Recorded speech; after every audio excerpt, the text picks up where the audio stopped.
Assalomu alaykum, hurmatli. Mana boshdan yozaylik. Ya, esimdan chiqib qoldi-da. Qiyin. Ya, o'zi biladi, qiyinligini-yu. Prosta men isbotlanmagandim o'zimga. To'xtadi. Melni keyin olishmi, hali men hayonga tushib qoldim. Men qo'limda turib keyin olaymi degan narsa esga kelib qoldi-da.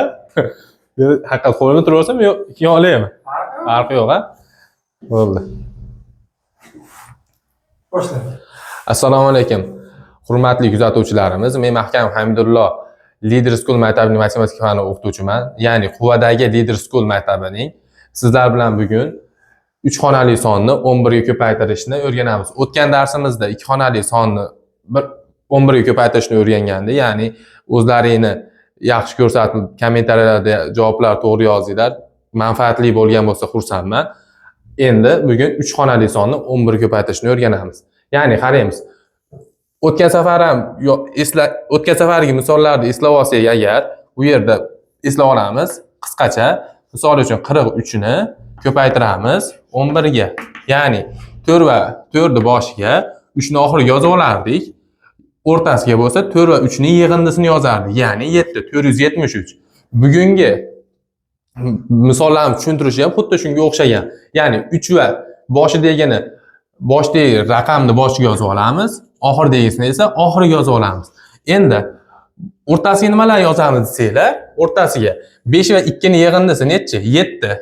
7 ni yozsak, albatta, endi 3 va 5 ning yig'indisi 8. Ya'ni 8 ni bu yerga yozamiz. Javobimiz 3872 hosil bo'lyapti. Ana endi 431 ni 11 ga ko'paytiramiz. 4 ni boshiga 1 ni esa oxiriga yozib olamiz.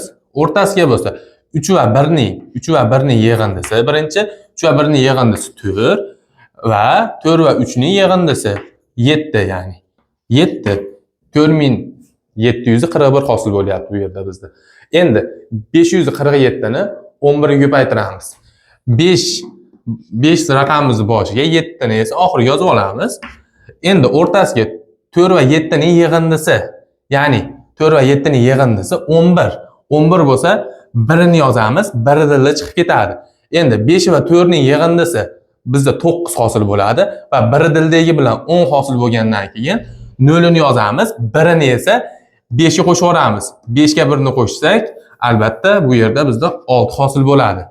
Ya'ni sizlarga tushunarli bo'lgan bo'lsa, kommentariyada 485 ni 11 ga ko'paytirib, 454 ni ham 11 ga ko'paytirib javoblarni yozib qo'yishlaringizni kutaman. Va albatta javoblaringiz hammasini o'zim tekshirib chiqaman. Kommentariyada javob beramiz hammasiga.